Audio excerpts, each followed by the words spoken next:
Welcome to Midnight Mysteries. If you feel like listening to a horror story, you're in the right place. Please press the subscribe button to be part of this community. The rain had begun again. For most people, rain is just water, a natural occurrence that brings life to the earth. But for Jason, the rain had become a harbinger of fear. Each drop against his window was a reminder of something terrible, something that lurked in the shadows of his memory. He never used to be like this. In fact, he once found solace in watching the rain, the steady rhythm calming his thoughts. But now, his windows were perpetually covered, the curtains drawn tight against the world outside. He wished he could show someone why he had become this way, not just to warn them, but to reassure himself that he wasn't losing his mind. Yet, all he could do was tell his story, like a fairy tale gone horribly wrong. It was 2015, and Jason was a 22-year-old college student, completely immersed in his love for the wilderness. His passion for the outdoors was infectious. He could spend hours talking about the beauty of untouched landscapes, the tranquility of the forest, and the intricate ecosystems that thrived within. He had spent his childhood exploring the woods near his hometown, imagining encounters with mythical creatures and lost civilizations. Now, he was studying environmental science, eager to protect the places that had inspired his dreams. So when his professor announced an opportunity for extra credit, a chance to spend a few days in nature during the upcoming break, Jason jumped at the chance. The assignment was simple: spend some time in the wild, reconnecting with the natural world and reflecting on why they were pursuing this path.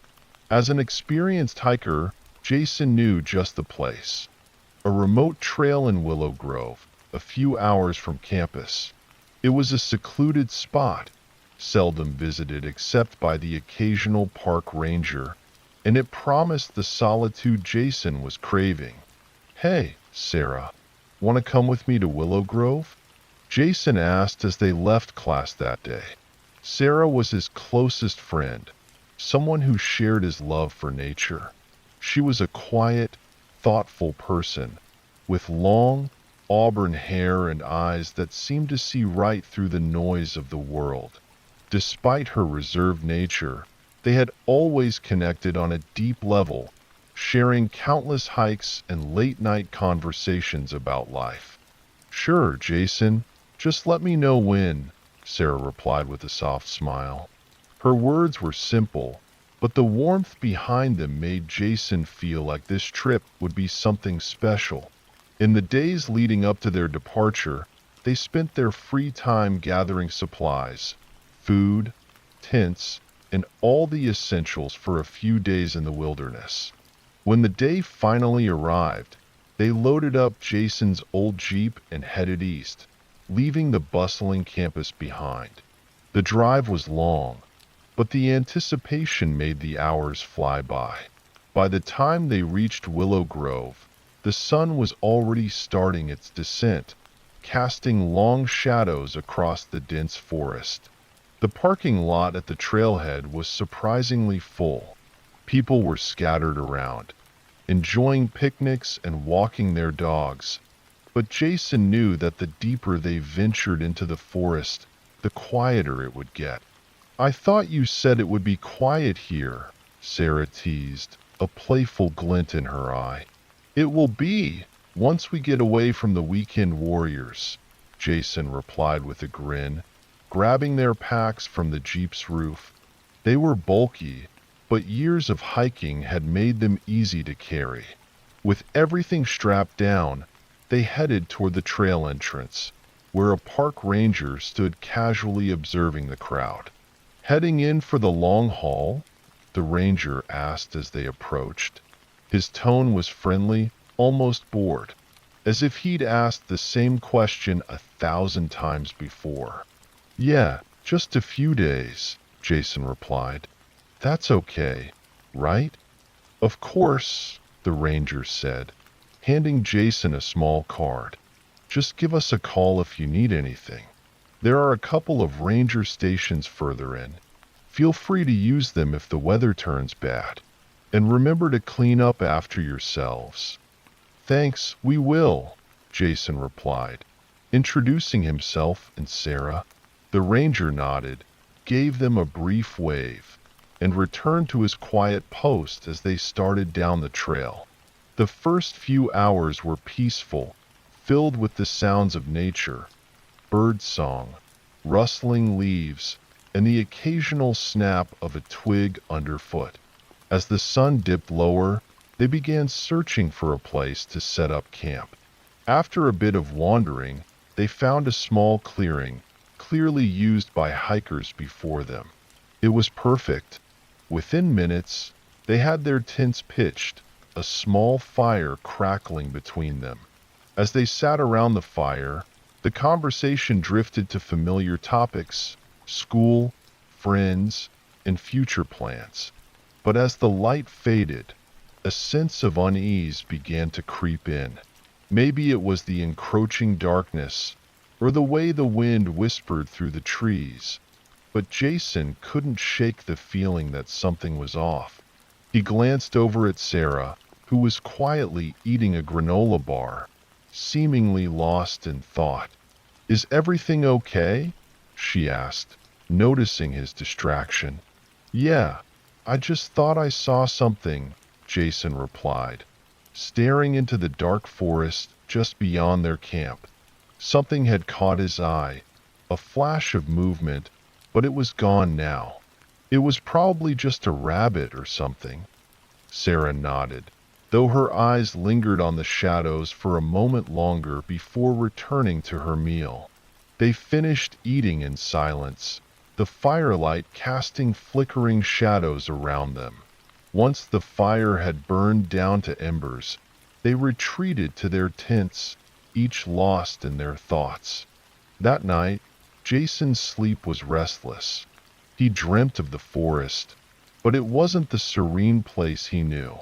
The trees seemed to close in on him, their branches clawing at the sky. There was something else, too, a presence, lurking just out of sight, watching him. He woke up several times, each time feeling a little more unsettled. When morning finally came, it brought with it a suffocating humidity.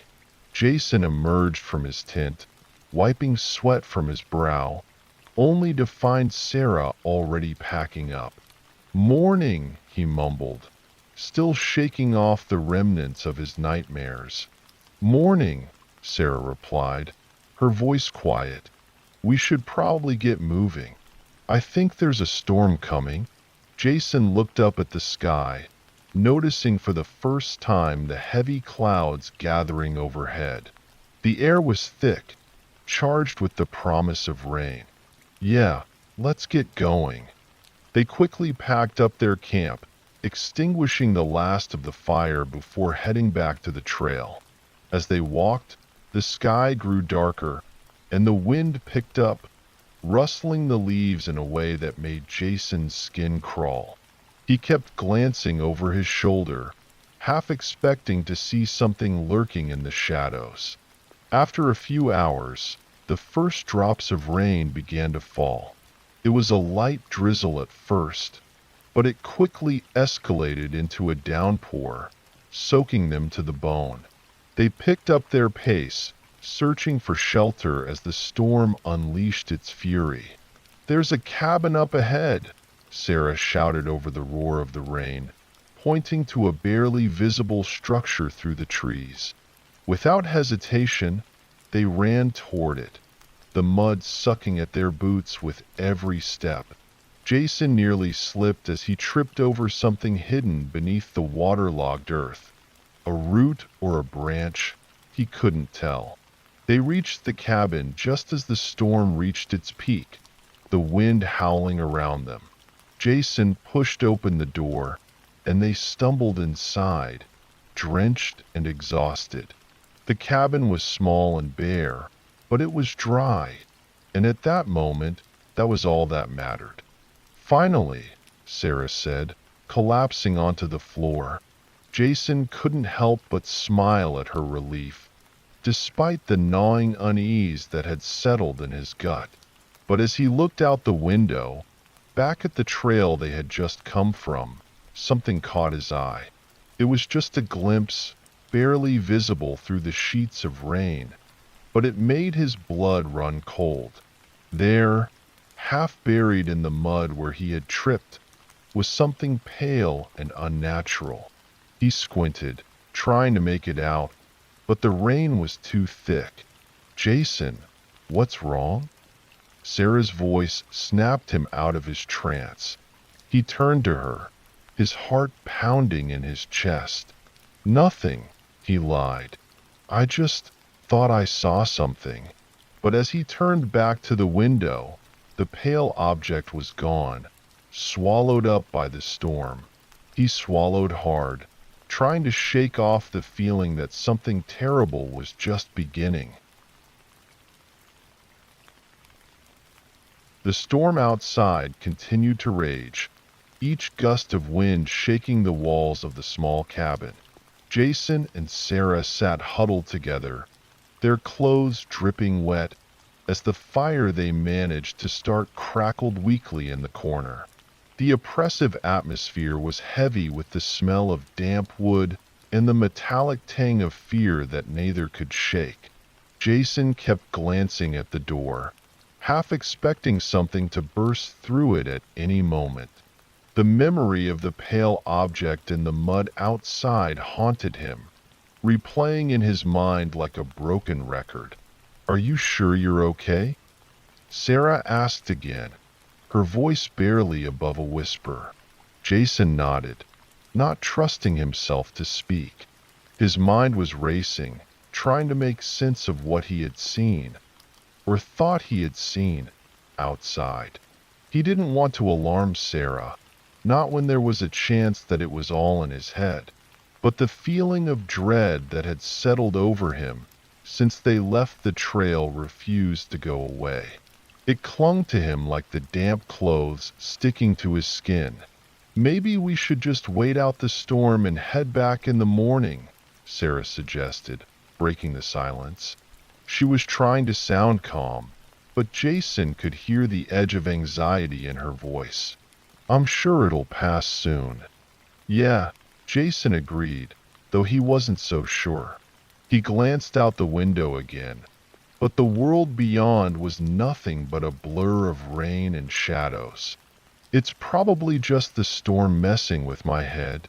They tried to distract themselves by talking about mundane things, classes, friends, plans for the summer. But every conversation seemed to circle back to the cabin and the storm outside. Every creak of the wooden floor, every groan of the wind, made them both jumpy. The rain pounded relentlessly against the roof, a constant reminder of the isolation they found themselves in. As night fell, the cabin grew colder, and the small fire struggled to keep up with the dampness seeping in from every corner. Jason tried to sleep, but every time he closed his eyes, he was back on the trail, tripping over that strange object, feeling the cold mud against his skin. And then he would wake with a start. The image of a pale hand reaching out of the earth burned into his mind. It was sometime in the dead of night when Jason was jolted awake by a noise, something scratching against the wooden walls of the cabin. He lay still, holding his breath, listening intently. The sound was faint at first, like nails scraping across wood, but it grew louder, more persistent. He sat up, his heart pounding in his chest, and looked over at Sarah. She was still asleep, her breathing steady and calm. "Sarah," Jason whispered, gently shaking her shoulder. "Sarah, wake up." She stirred, groaning softly as she opened her eyes. "What is it?" she asked, her voice thick with sleep. "Listen," Jason whispered urgently. He didn't need to say more. The scratching sound was unmistakable now, like something trying to claw its way inside. Sarah's eyes widened as she heard it, and she sat up, fully awake now. "What is that?" she asked, her voice trembling. "I don't know," Jason replied, his mind racing, "but we need to check it out." They both got to their feet, moving as quietly as possible. Jason grabbed the flashlight from his pack, its beam cutting through the darkness as he directed it towards the source of the noise. The scratching was coming from the back wall, near the far corner of the cabin. They approached slowly, the floorboards creaking under their weight. As they reached the wall, the scratching suddenly stopped. The silence that followed was deafening, and Jason felt a chill run down his spine. He hesitated, then slowly reached out and tapped the wall with his knuckles. There was no response, no sound, just the steady beat of rain outside. "Maybe it was just an animal," Sarah suggested, though she didn't sound convinced. "Maybe," Jason echoed, but the words felt hollow. He wasn't sure what to believe anymore. The rain outside seemed to grow heavier, the wind howling like a distant cry. He turned to Sarah, forcing a smile. "Let's just try to get some sleep. We can figure it out in the morning." They both returned to their sleeping bags, but neither of them slept well. The scratching didn't return, but the oppressive atmosphere made it impossible to relax. Every sound, every gust of wind, made them jump, their nerves stretched thin. By the time morning arrived, the storm had finally begun to ease. The rain had slowed to a drizzle, and the sky, though still overcast, was no longer the ominous black it had been the night before. Jason and Sarah packed up their things quickly, eager to leave the cabin behind and get back on the trail. As they stepped outside, the air was thick with the scent of wet earth and rotting leaves. The path they had taken to reach the cabin was now a slick ribbon of mud, the ground churned up by the relentless downpour. But it wasn't the state of the trail that caught Jason's attention. It was the absence of the strange, pale object he had seen the day before. "It's gone," he murmured, more to himself than to Sarah. "What's gone?" she asked, looking over at him. "That thing I tripped over yesterday," Jason replied, scanning the ground where it had been. But there was nothing there now, just the churned up mud and broken twigs. "I swear it was right here." "Maybe the rain washed it away," Sarah suggested, though her tone was uncertain. "Yeah," Jason agreed, but the unease in his gut didn't fade. They started down the trail, moving slowly to avoid slipping in the mud. But as they walked, Jason couldn't shake the feeling that they were being watched. The trees seemed to close in around them, the shadows deeper and more menacing than before. They walked in silence for a while, the only sound the squelching of their boots in the mud and the occasional drip of water from the trees above. Jason kept glancing over his shoulder, half expecting to see something lurking in the shadows. But there was nothing, just the empty trail stretching out behind them. "Jason, look," Sarah said suddenly, stopping in her tracks. She was staring at something on the ground a few feet ahead of them. Jason followed her gaze, his heart sinking as he saw what she was pointing at. It was another pale object, half buried in the mud. But this time, there was no mistaking what it was.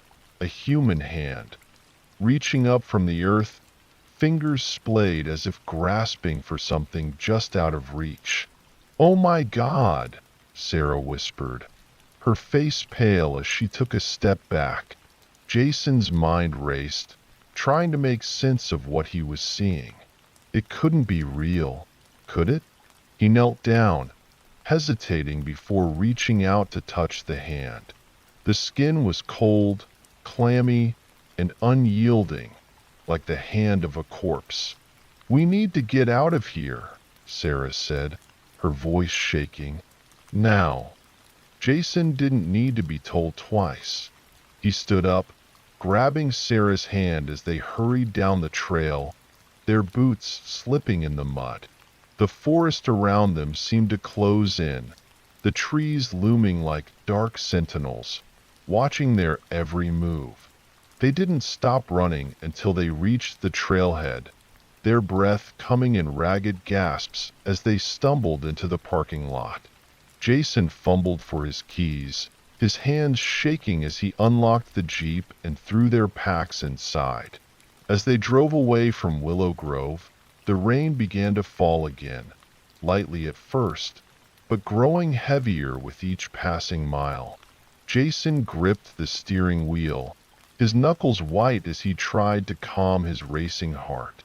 But no matter how far they drove, the feeling of dread clung to him like a shadow, refusing to let go. He kept glancing in the rearview mirror, half expecting to see something chasing after them. But the road behind them was empty, stretching out into the rain-soaked horizon. "We need to tell someone," Sarah said finally, breaking the tense silence. Jason nodded, though he wasn't sure who would believe them. What could they even say? That they had found a hand reaching out of the mud in the middle of nowhere? That something had been scratching at the walls of the cabin, trying to get in? But as they drove on, Jason knew one thing for certain. Whatever they had encountered in Willow Grove, it wasn't something they could simply leave behind. It was with them now, lurking just beneath the surface, waiting for the next storm to bring it back to life. Jason and Sarah didn't speak much on the drive back to town. The rain followed them, as if it had latched onto their car, determined to soak into their bones. The rhythmic patter on the windshield and the swish of the wipers were the only sounds, creating a hypnotic, unnerving rhythm. Both were lost in their thoughts, the events at Willow Grove playing on an endless loop in their minds. When they finally reached the small town of Cedar Hollow, the rain had slowed to a drizzle, though the sky remained an ominous gray. They drove straight to the local sheriff's office, unsure of what else to do. The building was a small, unassuming structure at the edge of town, with a single squad car parked out front. Jason cut the engine, and they sat in silence for a moment, neither one eager to be the first to speak. Finally, Sarah broke the silence. "We have to tell them everything," she said, though her voice wavered with uncertainty. "Yeah," Jason agreed, though he wasn't entirely sure how they could explain what had happened. The rational part of his mind still clung to the hope that there was a logical explanation for everything. The hand, the scratching at the cabin, the sense of being watched. But deep down, he knew there was nothing rational about what they had seen. They climbed out of the car and made their way inside, the bell above the door jingling as they entered. The office was empty except for the sheriff, a grizzled man in his late 50s with a salt and pepper beard and a permanent scowl etched into his weathered face. He looked up from his desk as they approached, his eyes narrowing as he took in their disheveled appearance.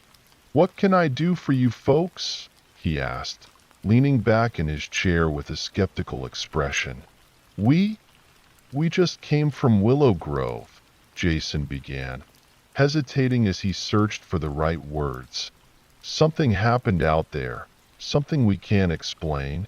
The sheriff's scowl deepened, and he exchanged a glance with the deputy at the desk behind him, a younger man who looked equally unimpressed. "Willow Grove, huh? That's pretty far out. You two on some kind of camping trip?" Yes, Sarah interjected, stepping forward, but we saw something out there. A hand coming out of the ground, and there was something scratching at the walls of the cabin we stayed in. We think it might have been. The sheriff held up a hand, cutting her off. Slow down there. You're telling me you saw a hand? Like a person's hand, sticking out of the ground? Yes, Jason confirmed, trying to keep his voice steady. It was pale, cold, and it looked dead. The sheriff sighed heavily and rubbed his temples as if they were giving him a headache. You kids sure you didn't just get spooked by some animal? Maybe you tripped over a tree root, or you heard a raccoon scratching around. It wasn't an animal, Jason insisted, feeling frustration bubble up inside him. I know what I saw, and it wasn't just the hand. There was something else out there, something watching us. You have to believe us. The sheriff regarded them for a long moment, then stood up, his chair scraping loudly against the wooden floor. He walked over to the window and stared out at the drizzle, his hands resting on his hips. You two seem pretty shaken up, I'll give you that. But there's a lot of old stories about Willow Grove, you know? A lot of folks say it's haunted, or cursed, or whatever. People go out there looking for a thrill, and sometimes they let their imaginations get the better of them. This wasn't our imagination, Sarah said, her voice firm despite the tremor in it. Please, just send someone out there to check. If there's nothing, fine. But if there is... The sheriff turned back to them, his eyes narrowing. All right, here's what I'll do. I'll send a couple of my deputies out to Willow Grove, see if they can find anything. But I'll be honest with you, I don't expect they'll find much. That place is old, run down. If there was a body out there, it's probably been there a long time, and there's nothing we can do about it now. Jason felt a wave of relief mixed with apprehension. Thank you, he said, though he wasn't sure if it would make any difference. The damage was already done. Whatever they had encountered out there had left its mark on them, and he wasn't sure if it could be so easily dismissed. Why don't you two head home, get some rest? The sheriff suggested, his tone softening slightly. If my deputies find anything, I'll be in touch. But until then, try not to worry too much. I'm sure it's not as bad as you think. Jason and Sarah exchanged a glance, both unsure of what else to say. They nodded and left the office, stepping back out into the drizzle. The air felt heavy, oppressive, as if the storm was still lingering overhead, waiting to unleash its fury again. As they walked back to the car, Jason couldn't shake the feeling that something was wrong, more than just the events at Willow Grove. He felt like they had somehow brought a piece of that place back with them, something dark and malevolent that was now following them. He didn't dare voice his thoughts to Sarah, not wanting to scare her more than she already was. The drive back to their apartment was quiet, each of them lost in their own thoughts. Jason couldn't stop glancing in the rearview mirror, half expecting to see something lurking in the back seat. But there was nothing, just the steady beat of the rain and the hum of the engine.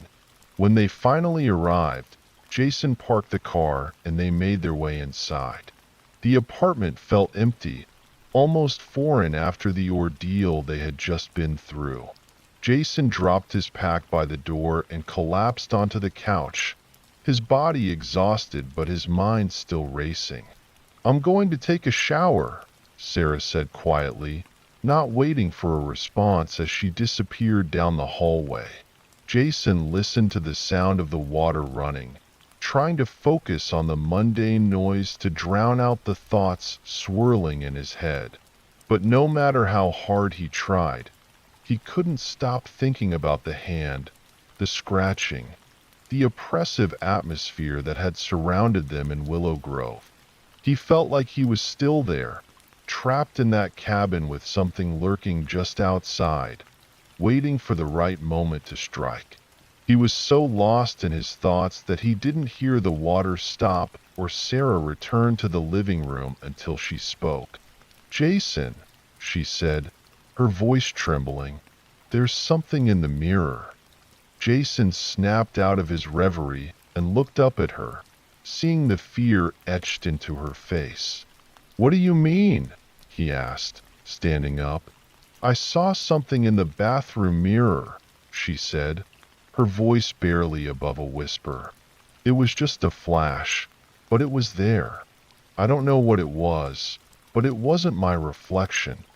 Jason felt a chill run down his spine as he followed her to the bathroom. The mirror was fogged up from the steam, but he could still make out his own reflection as he approached. He wiped the glass with his hand, clearing the condensation, and stared into the mirror, his heart pounding in his chest. At first, there was nothing, just his own tired face staring back at him. But then, out of the corner of his eye, he saw it, a shadow, dark and indistinct, moving just behind him. He spun around, but the bathroom was empty, the door still closed behind them. "Did you see it?" Sarah asked, her voice trembling.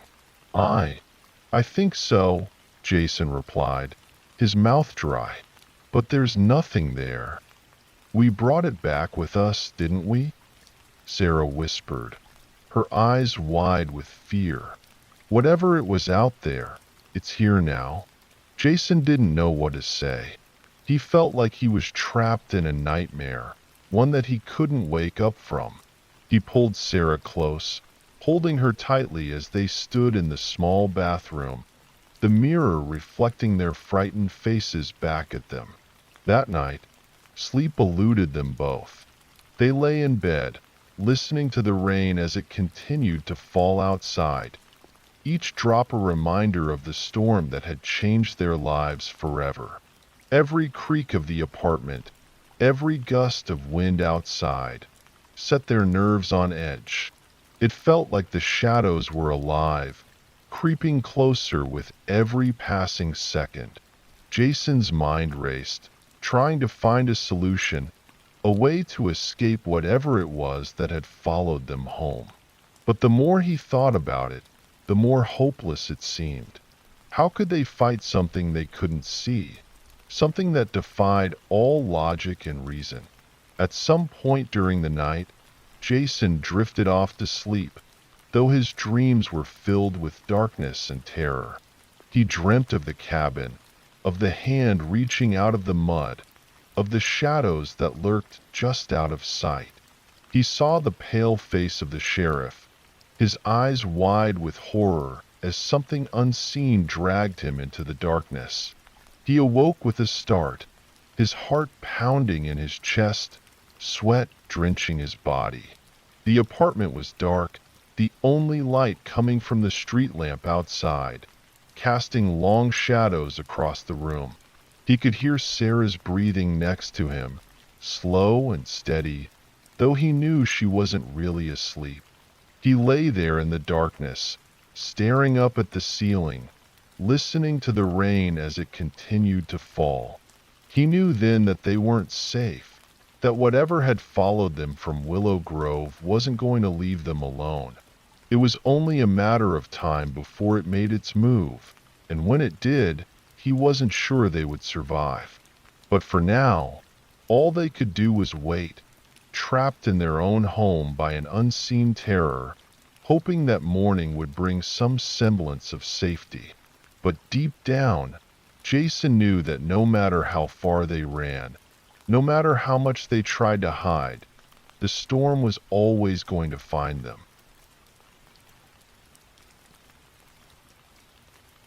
The morning brought no relief. The rain had stopped, but the sky remained overcast, as if the world itself was holding its breath. Jason and Sarah moved through their day like shadows, their movements slow and deliberate, weighed down by the tension that had settled over them. Every creak of the floor, every gust of wind outside, made them jump. The fear that had followed them from Willow Grove had taken root, growing stronger with each passing hour. They tried to go about their day as normally as possible, but nothing felt right. The apartment, once a place of comfort, now felt like a prison, each room filled with an invisible menace that neither could shake. They avoided mirrors, shying away from their own reflections, afraid of what they might see lurking behind them. Every shadow seemed to stretch longer, darker, and more menacing, as if something was hiding just out of sight, waiting for the right moment to strike. By midday, Jason could no longer pretend that everything was okay. He was exhausted, his mind frayed from lack of sleep and the constant sense of impending doom. He sat at the kitchen table, staring blankly at the cold coffee in front of him, his hands trembling slightly. "We can't stay here," Sarah said suddenly, her voice startling Jason from his thoughts. She stood in the doorway, her face pale and drawn. "We need to get out of this apartment. Maybe we should go to a hotel or something, just for a few days." Jason nodded, not trusting his voice. The thought of leaving the apartment had crossed his mind more than once, but he wasn't sure if it would make any difference. Whatever had followed them from Willow Grove wasn't bound by physical spaces. It was something deeper, something that had attached itself to them on a primal level. But staying in the apartment felt like a death sentence. They needed to do something, anything, to break free from the suffocating fear that had taken over their lives. "Yeah, let's pack a bag and get out of here," Jason agreed, standing up with renewed determination. "We can figure out what to do next once we're somewhere else." They quickly gathered a few essentials, clothes, toiletries, their phones, and shoved them into a duffel bag. The atmosphere in the apartment was oppressive, as if the very walls were closing in on them. Jason could feel the weight of it pressing down on him, a suffocating presence that made it hard to breathe. As they were about to leave, Sarah hesitated at the door, her hand on the doorknob. "What if it follows us?" she whispered, her voice filled with dread. Jason didn't have an answer. He reached out and took her hand, squeezing it gently. "We'll deal with that if it happens, but we can't stay here." Sarah nodded, taking a deep breath before opening the door. They stepped out into the hallway, the air outside the apartment feeling slightly less oppressive, though the tension remained. They hurried down the stairs and out into the street, the cold air biting at their skin. The town of Cedar Hollow seemed deserted, the usual hustle and bustle replaced by an eerie silence.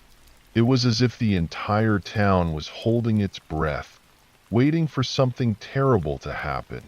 The overcast sky hung low, casting everything in a dull, gray light that made the world seem muted and lifeless. Jason and Sarah made their way to Jason's Jeep, the duffel bag slung over his shoulder. They climbed in, and Jason started the engine, the familiar rumble of the vehicle providing a small measure of comfort. But as they pulled out of the parking lot, Jason couldn't shake the feeling that they were being watched. The drive out of town was tense, both of them on edge, constantly glancing at the rearview mirror as if expecting something to appear behind them. But the road remained empty, the only sound the hum of the engine and the occasional rustle of leaves in the wind. They drove for hours, putting as much distance between themselves and Cedar Hollow as possible. Jason wasn't sure where they were going. He just needed to keep moving, to keep ahead of whatever it was that had latched onto them. The further they drove, The more he hoped they could outrun it, that distance would somehow sever the connection to the dark presence that had been haunting them. But deep down, he knew it wouldn't be that simple. As night began to fall, they found themselves in a small town on the edge of a forest, far from any familiar roads. The town was even smaller than Cedar Hollow, with just a few buildings clustered around a single main street. It was the kind of place where everyone knew everyone else, and strangers were a rare sight. Jason pulled into the parking lot of a modest-looking motel, its neon sign flickering in the growing darkness. They checked in quickly, avoiding eye contact with the disinterested clerk, and made their way to a small room at the end of the hallway. The room was simple: a bed, a small table with 2 chairs, and a bathroom. It wasn't much, but it was a refuge from the fear that had consumed them. Once inside, they locked the door and pulled the curtains tight, blocking out the world. The silence in the room was almost oppressive, and neither of them spoke as they unpacked their things. The tension between them was palpable, each lost in their own thoughts, their minds racing with worry and doubt. As the night wore on, Jason found himself unable to relax. The motel room, though unfamiliar, began to take on the same oppressive atmosphere as the apartment.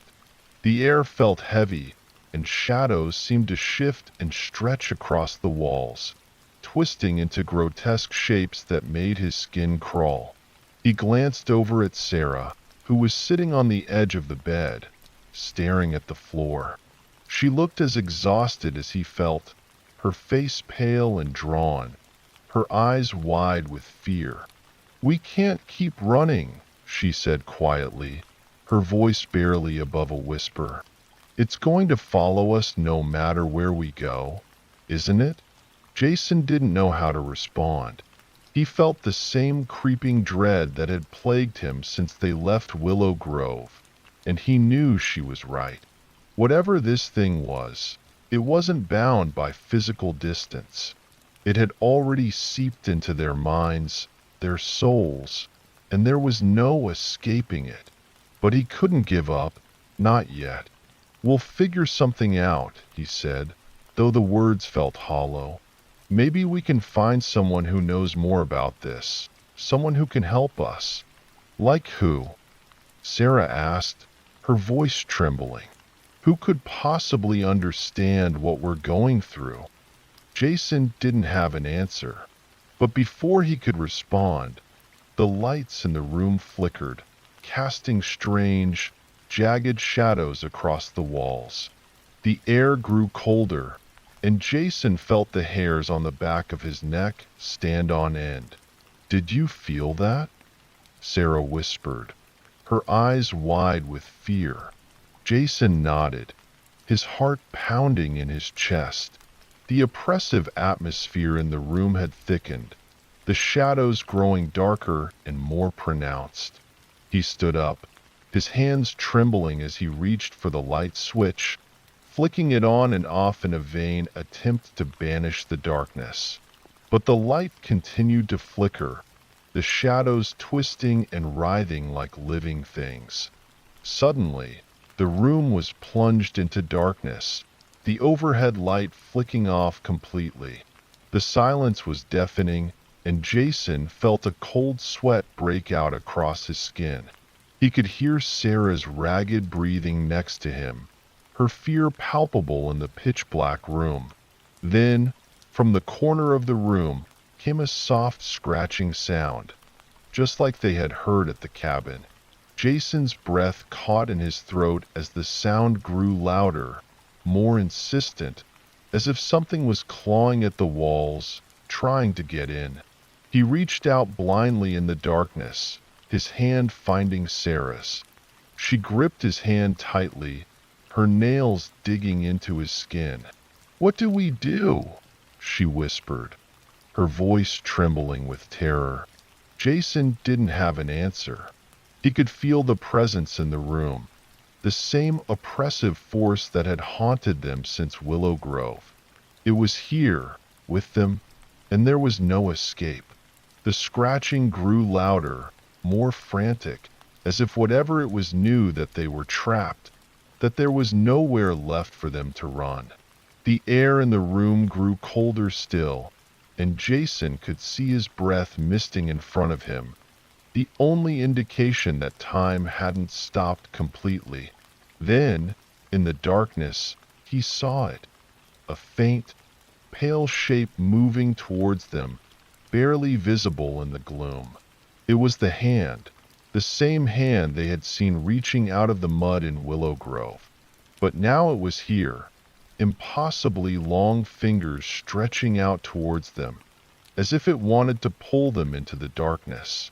Jason backed up, pulling Sarah with him, his mind screaming at him to run, to get out, to do anything but stand there.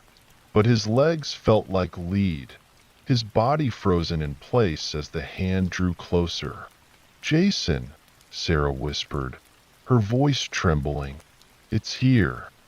"I know," Jason replied, his voice shaking, "but I don't know what to do." The hand continued to advance, its fingers curling and uncurling like the legs of a spider. Jason could see the gray, lifeless skin, the way it seemed to shimmer in the darkness, almost as if it were made of mist. But the hand was solid, and it was getting closer with every passing second. Just when it seemed that the hand would reach them, it stopped, hovering in midair, just inches away from their faces.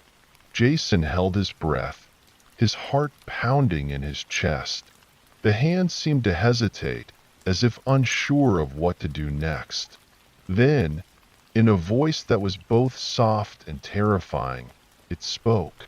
"I've found you," the voice whispered, the words chilling Jason to the bone. "You can't hide from me. You can't run from me.